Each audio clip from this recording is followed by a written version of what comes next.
Sahabat Permata TV yang tercinta, satu lagi kami persembahkan sebuah karya terbaik dari Esa Mintarja, bercerita tentang kisah kehidupan rakyat Jawa di masa lampau, penuh dengan kesederhanaan, nilai-nilai luhur kemanusiaan, keprihatinan, pengkhianatan, ketakutan yang mencekam, kesabaran, kebijaksanaan, cita-cita yang mulia dan cinta anak manusia, diwarnai oleh ambisi-ambisi yang tak terkendali, kekerasan, perampasan hak-hak manusia secara paksa, sehingga kisah ini merupakan ramuan kisah terbaik yang akan memberikan hiburan yang bermanfaat, kepuasan, dan hikmah tiada taranya kepada panjenengan semuanya. Dengan judul Tanah Warisan. Pada kesempatan yang sangat baik ini, kita masuk pada seri yang ke-15. Selamat menikmati.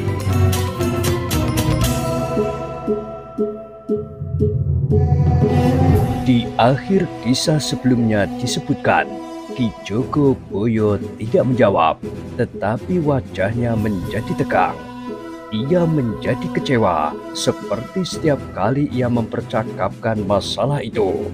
Ia pun selalu menjadi kecewa, dan setiap kali ia berbicara masalah itu, ia selalu terdiam sambil menahan hati.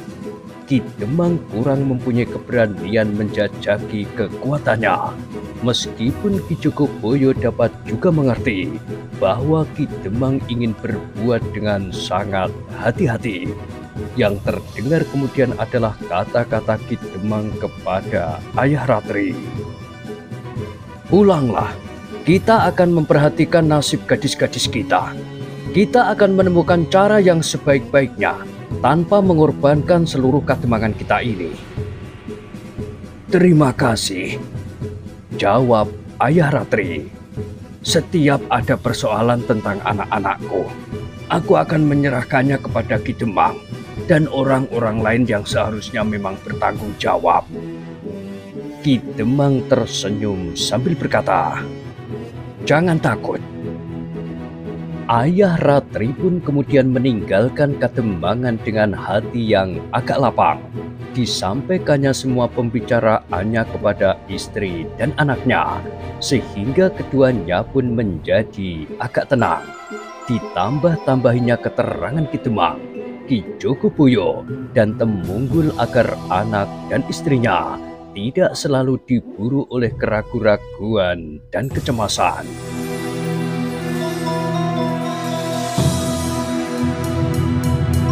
"Orang itu menyanggupkan dirinya menjadi taruhan," berkata Ayah Ratri kepada anak dan istrinya.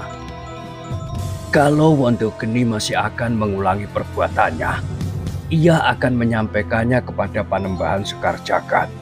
Sebab Panembahan Sekar Jagad sama sekali tidak menghendaki hal-hal serupa itu dapat terjadi. Bukan karena kebaikan hatinya, tetapi semata-mata karena ketamakannya akan harta benda, sehingga persoalan serupa itu akan dapat mengganggu usahanya mengumpulkan benda-benda berharga dari Kademangan ini." Istri dan anaknya mengangguk-anggukkan kepala mereka, tetapi seperti Ayah Ratri itu, sebenarnya lah mereka masih menyimpan keraguan-raguan di dalam hati. Dengan demikian maka sejak peristiwa itu, Ratri jarang sekali keluar dari rumahnya, apalagi dari halaman. Ia selalu berada di dalam biliknya atau berjalan-jalan di ruang dalam. Hanya kadang-kadang sekali ia turun ke halaman apabila ia telah menjadi rindu sekali menghirup cahaya matahari yang cerah. Sementara itu berita tentang hal itu telah tersebar di seluruh Kademangan. Hampir setiap mulut mempercakapkannya, tidak terkecuali Panjang, anggota pengawal Kademangan yang baru. Ketika ia pulang dari Kademangan, Di saat matahari terbenam, ia melihat Bramanti sedang menyalakan lampu rekolnya, sehingga karena itu ia pun berhenti.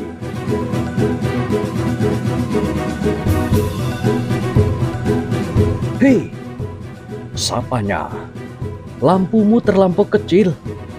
Bramanti berpaling, kemudian ia tersenyum. "Aku harus menghemat minyak." Panjang kemudian singgah ke halaman itu. Mereka duduk berdua bersandar dinding rekol. "Dari mana kau, Panjang?" bertanya Bramanti. "Dari Kademangan," jawab Panjang pendek. "Apakah akan ada keramaian lagi di Kademangan?" bertanya Bramanti. Panjang menggelengkan kepalanya. Ekor dari keramaian yang dahulu itu pun masih belum terlupakan. "Kenapa? Ratri? Kenapa dengan Ratri? Apakah kau sama sekali tidak mendengarnya?" Bramanti mengangguk-anggukkan kepalanya. Katanya, "Aku telah mendengar bahwa telah terjadi keributan, tetapi aku tidak jelas apakah yang sebenarnya telah terjadi." "Di manakah kau malam itu ketika di Kademangan ada keramaian?" "Di rumah." "Apakah kau tidak melihat ke Kademangan?"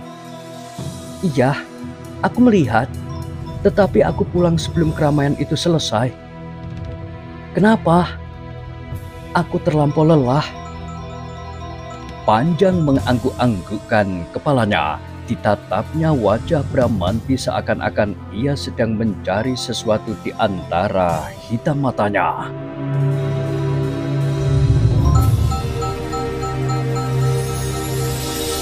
"Sekali lagi, Kademangan kita dijamah oleh seseorang yang diliputi oleh rahasia yang sangat gelap," berkata Panjang kemudian. Bramanti tidak menyahut. Ia hanya mengangguk-anggukkan kepalanya saja. "Hampir saja Ratri menjadi korban." "Korban apa?" "Panembahan Sekar Jagad," jawab Panjang. Lalu katanya, "Maksudku, orang-orang Panembahan Sekar Jagad."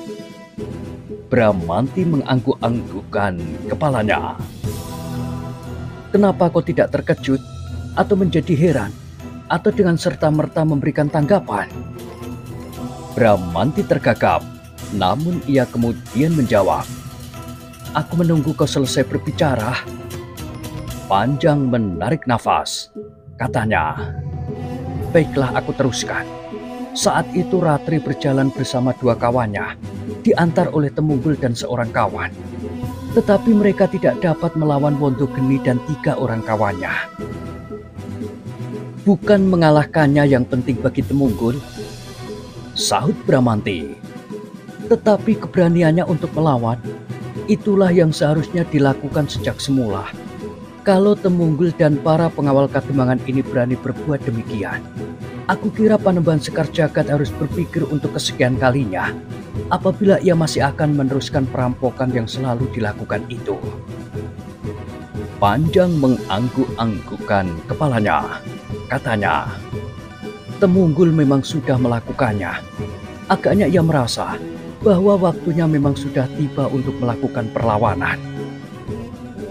Tetapi Temunggul tidak bertempur karena ia seorang pengawal Kademangan. Ia berkelahi karena ia ingin membela Ratri." Bramanti berhenti sebentar, lalu katanya, "Itu tidak wajar, Panjang. Seharusnya Temunggul bersikap demikian sepanjang waktu, justru untuk kepentingan seluruh Kademangan." "Dari siapa kau meniru anggapan itu atasnya?"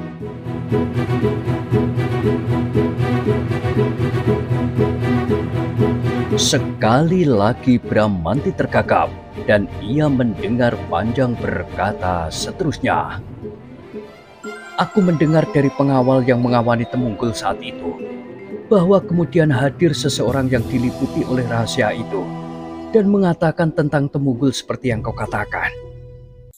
Sejenak Bramanti tidak menjawab, tetapi sejenak kemudian ia bertanya, "Apakah kau tidak beranggapan begitu?" "Iya, aku pun beranggapan begitu. Kita memang harus bersikap demikian dalam segala kepentingan. Dan bukankah kau, aku dan orang itu dapat berpendirian serupa sebelum kita berbicara dan memperbincangkannya? Sekali lagi Panjang menarik nafas sambil mengangguk-anggukkan kepalanya.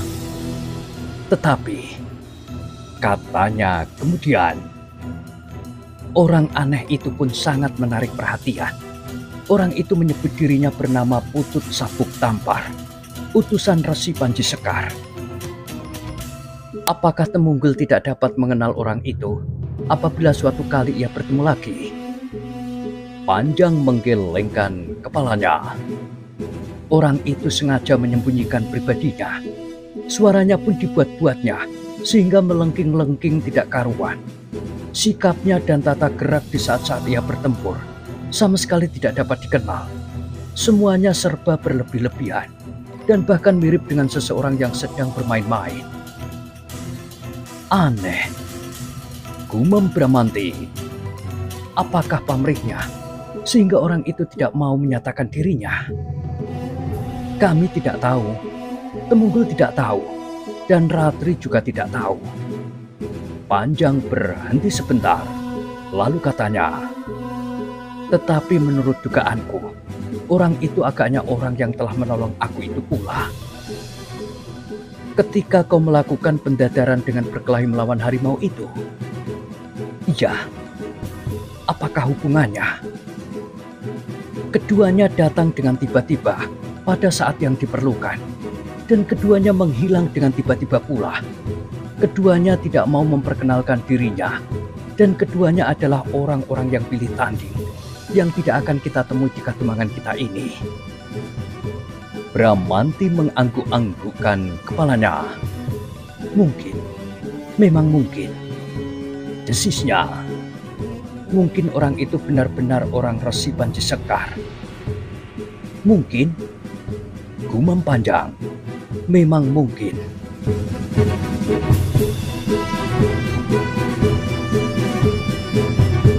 Keduanya pun kemudian saling berdiam diri, seolah-olah sedang mendengarkan desir angin di dedaunan di malam yang menjadi semakin kelam. Tiba-tiba Panjang berdesah sambil berdiri. Sudah gelap, aku akan pulang. Oh, Bramanti tersadar. Begitu tergesa-gesa, aku sebenarnya ingin mempersilahkan kau naik ke pendopo. Terima kasih, lain kali aku akan selalu datang.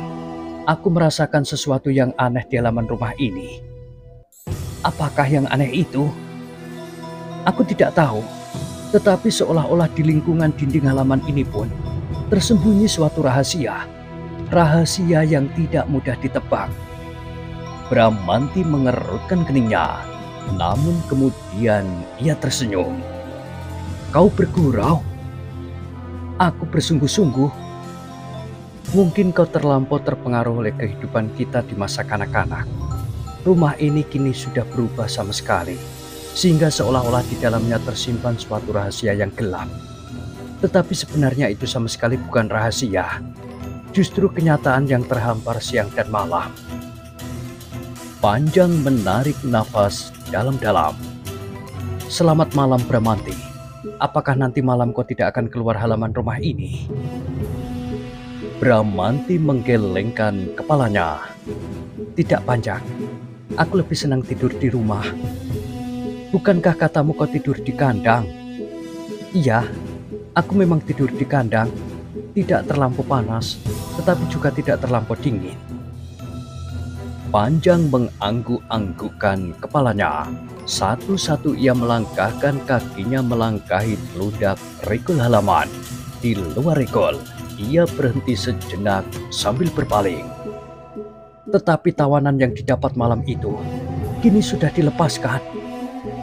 Hei, Bramanti mengerutkan keningnya. Sejenak wajahnya menjadi tegang. Namun kemudian kesan itu pun segera lenyap. Sambil mengangguk-anggukkan kepalanya, ia bertanya, tetapi kenapa dilepas? Aku memang sudah menyangka bahwa dengan demikian kita akan merasa lebih aman. Iya, dan orang itu telah memberikan jaminan bahwa Panembahan Sekar Jagad pasti akan mencegah apabila ada orang-orangnya yang masih akan mengganggu gadis-gadis. Bramanti mengangguk-anggukkan kepalanya. Apakah kita dapat mempercayainya? Mudah-mudahan ia dapat dipercaya, dan agaknya ia pun bersungguh-sungguh. Apakah kau melihat sendiri? Aku melihat sendiri. Semua pengawal berkumpul di Kademangan ketika kami melepaskannya. Bramanti tidak segera menjawab. Tampaklah ia termenung. Namun kemudian ia berdesis. Mudah-mudahan demikianlah hendaknya. Panjang tidak menjawab lagi. Tetapi ia berkata, "Selamat malam, aku akan pulang." Sepeninggal Panjang, Bramanti kemudian duduk termenung di tangga pendopo. Dipandanginya kehitaman malam yang menjadi semakin pekat. Lampu minyak di regol halaman tergetar karena angin yang bertiup dari selatan. Bramanti berpaling ketika ia mendengar ibunya memanggilnya. "Makanlah," berkata ibunya. Bramanti pun kemudian berdiri dan berjalan ke dapur.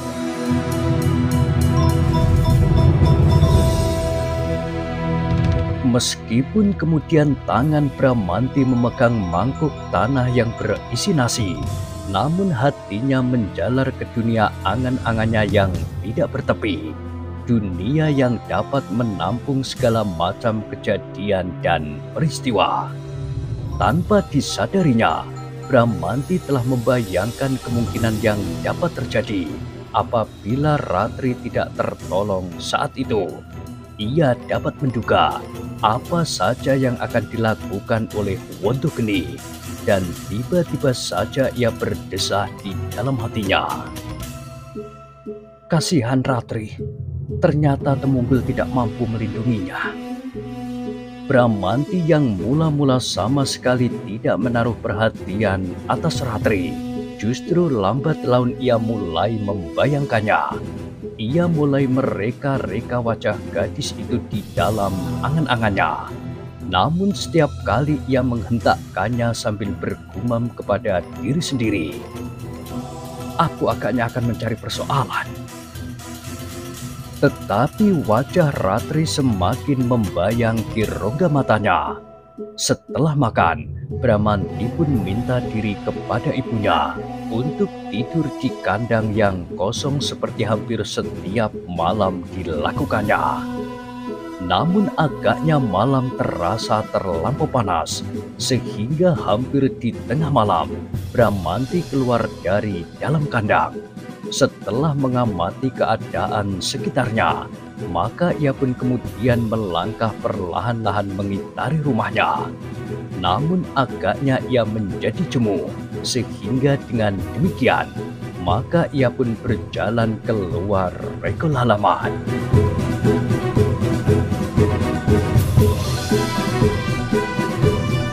Bramanti tidak tahu kemana ia akan pergi, tetapi ditelusurinya saja lorong yang membujur lewat di depan regol halamannya.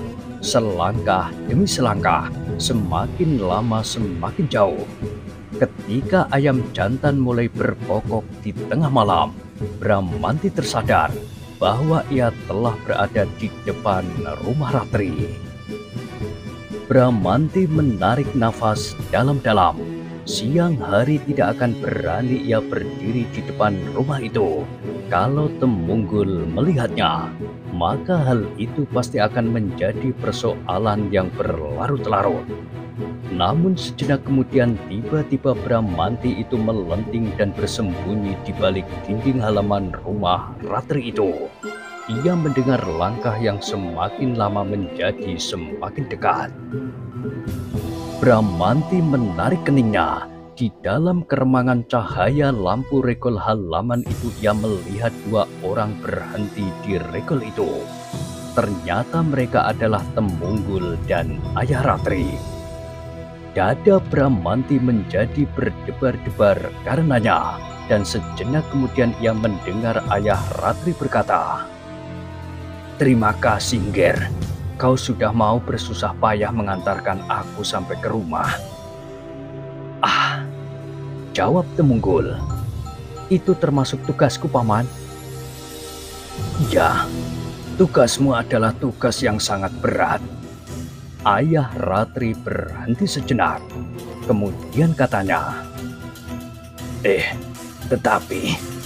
tetapi meskipun tugasmu sudah berat, aku masih minta kau membantu mengawasi Ratri. Aku percaya kepadamu, Ger. Meskipun kau gagal mengalahkan Wondo Geni, tetapi aku kira kau adalah orang yang paling kuat di Kademangan ini, selain Ki Jogoboyo dan Ki Demang. Kalau aku tidak mempercayakan Ratri kepadamu, maka orang-orang lain pasti akan lebih tidak dapat dipercaya lagi. Wajah Temunggul tertunduk karenanya. Terima kasih atas kepercayaan itu, Paman. Kalau bukan kau yang harus menjaganya, siapa lagi? Berkata Ayah Ratri seterusnya. Terima kasih, Paman. Nah, selamat malam. Mudah-mudahan dalam menunaikan tugasmu, kau jangan lengah. Kau akan dapat menjadi orang terbesar di Kademangan ini. Temunggul tersenyum. Katanya, betapapun besarnya, tetapi aku tidak akan dapat menjadi orang terbesar di Kademangan ini. Sudah tentu, Ger. Tetapi apabila Wahyu memang ingin berpindah dari satu keturunan-keturunan yang lain, apakah sulitnya? Lihatlah, suami pertama Nyi Purwito. Bukankah ia seorang Demang yang disegani? Tetapi ia mati selagi anaknya masih kecil. Bramanti? Bukan.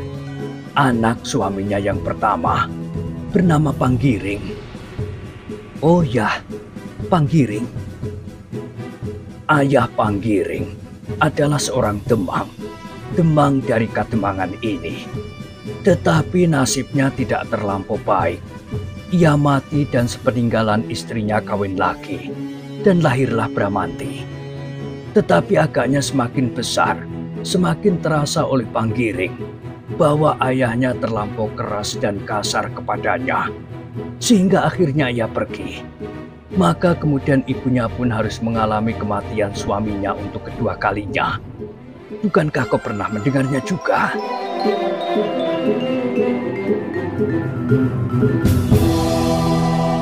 Temunggul tidak segera menjawab. Sesaat ia mengangguk-angguk. Namun sementara itu, dada Bramanti terasa menjadi sesak. Ternyata ayah Panggiring dahulu adalah seorang Demang. Persetan. Ia menggeram. Namun sekarang, aku adalah anak ibu satu-satunya. Panggiring telah pergi tanpa bekas. Namun meskipun demikian, pembicaraan itu menjadi perhatiannya juga. Dan ia mendengar ayah Ratri itu berkata, "Nah, setelah Demang itu meninggal, anak laki-lakinya masih terlampau kecil. Dan bahkan kemudian hilang tidak ada beritanya. Maka diangkatlah Kilah Demang yang sekarang ini." Temunggul mengerutkan keningnya. Kepalanya terangguk-angguk, namun ia masih tetap berdiam diri sambil menundukkan kepalanya. Sayang istrinya kawin lagi dengan seorang laki-laki yang bernama Purwito itu, berkata ayah Ratri seterusnya. Sehingga akhirnya janda Purwito pun termasuk orang yang kita hormati di Kademangan ini. Bahkan hampir saja ia terpilih untuk menggantikan Demang yang meninggal itu. Tetapi semakin lama, kelakuannya menjadi semakin buruk. Sehingga pada suatu ketika, ia terpaksa mengalami nasib yang mengerikan itu. Bukankah kau ingat?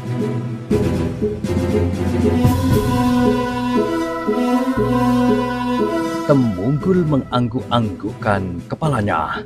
Jawabnya, "Iya, aku hanya ingat apa yang terjadi, tetapi aku tidak banyak mengerti."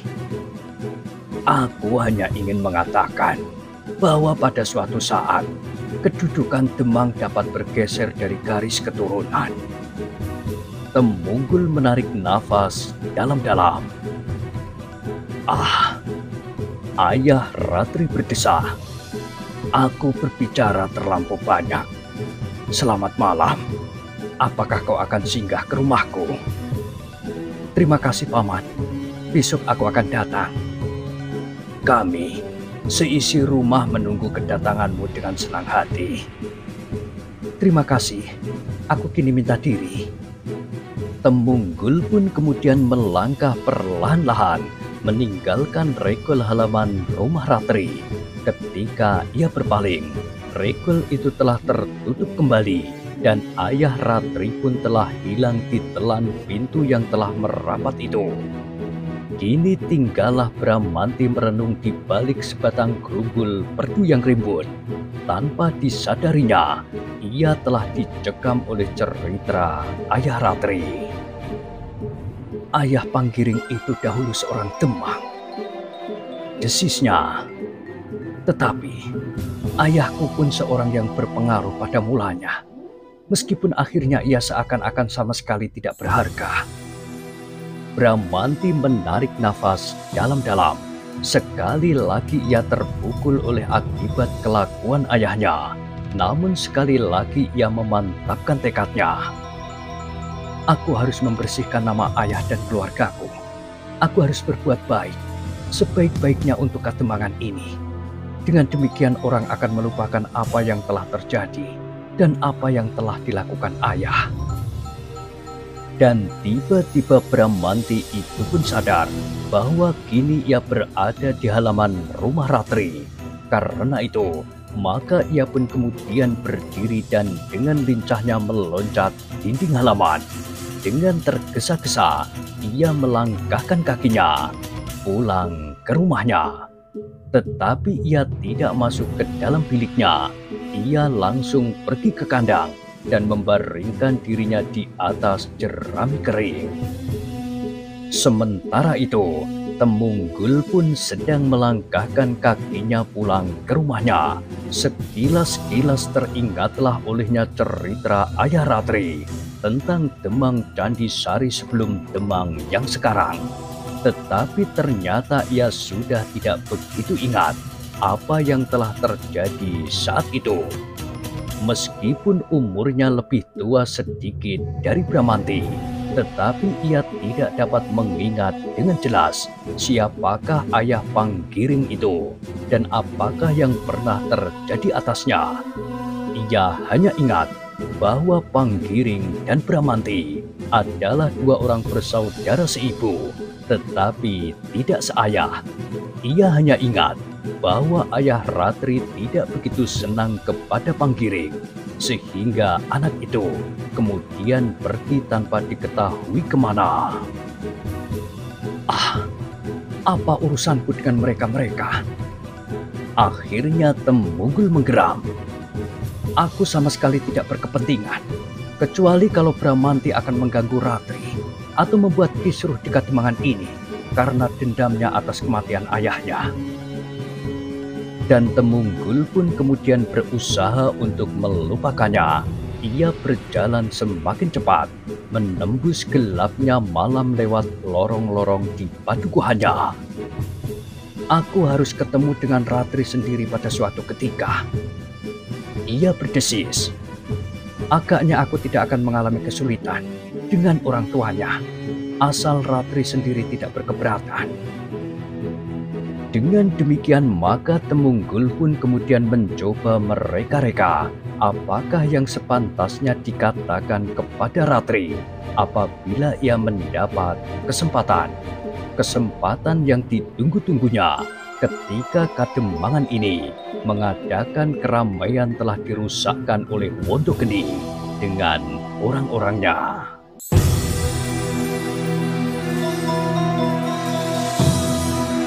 Malam itu Temunggul hampir tidak dapat tidur sekejap pun. Ia selalu dibayangi oleh harapan-harapan dan kecemasan. Ia belum dapat meyakinkan sikap Ratri kepadanya, apalagi setelah ia gagal mempertahankannya dan hadirnya seorang yang menyebut dirinya Putut Sabuk Tampar. Tetapi betapa dadanya bergelora, maka ketika di ujung timur membayang warna-warna merah, Temunggung itu pun justru terlena di pembaringannya. Pada saat yang bersamaan, Bramanti yang terbaring di atas jerami kering membukakan matanya. Perlahan-lahan ia bangkit sambil menggeliat. Ia pun hanya dapat tidur sekejap karena pikirannya pun menjadi kalut oleh berbagai macam persoalan. Kemudian ia bangkit dan melangkah keluar. Ia mengerutkan keningnya ketika ia melihat api di dapur sudah menyala. Agaknya ibunya bangun lebih pagi daripadanya.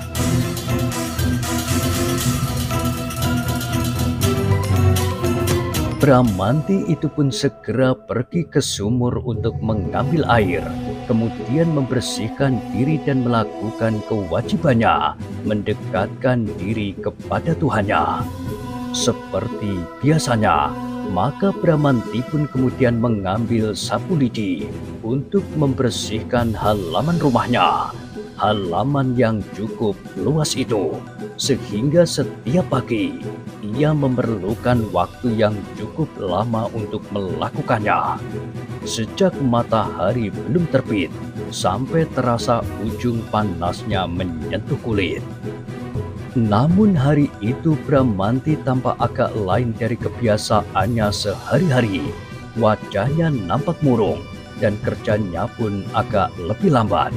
Setiap kali ia berhenti dan merenung, memandang ke kejauhan, apalagi kemudian disadarinya bahwa ia sedang menggenggam tangkai sapu lidi, maka segera ia melakukan tugasnya pula. Ternyata Bramanti masih merasa terganggu oleh cerita ayah Ratri tentang ayahnya, tentang ibunya dan tentang Demang Candi Sari yang lama, ayah Panggiring. Pengertiannya yang pendek tentang keluarganya itu telah membuatnya mereka-reka apakah yang sebenarnya telah terjadi. Tetapi sudah tentu ia tidak akan sampai hati bertanya kepada ibunya, sebab dengan demikian ia pasti akan melukai hatinya. Karena itu, maka disimpan sajalah pertanyaan-pertanyaan itu di dalam dadanya, sampai pada suatu saat ia mendengar dari siapapun juga, karena keadaannya kini masih belum memungkinkan untuk mencari kelanjutan dan permulaan dari cerita ayah Ratri tentang keluarganya itu. Demikian besar pengaruh cerita itu di hatinya, sehingga ia kehilangan segala macam gairah. Ia sama sekali tidak mempunyai selera untuk makan. Meskipun demikian, ia tidak mau membuat ibunya menjadi bertanya-tanya. Dipaksanya juga untuk menyuapi mulutnya pada waktu makan. Namun sebagai seorang ibu, ternyata perempuan tua itu merasakan sesuatu yang tidak wajar di dalam hati anaknya. Mula-mula ia menyangka bahwa Bramanti terlampau banyak bangun di malam hari, sehingga tubuhnya menjadi lemah. Tetapi ternyata ia keliru. Wajah muram dan sikap yang murung bukanlah sekedar akibat dari kurang tidur saja.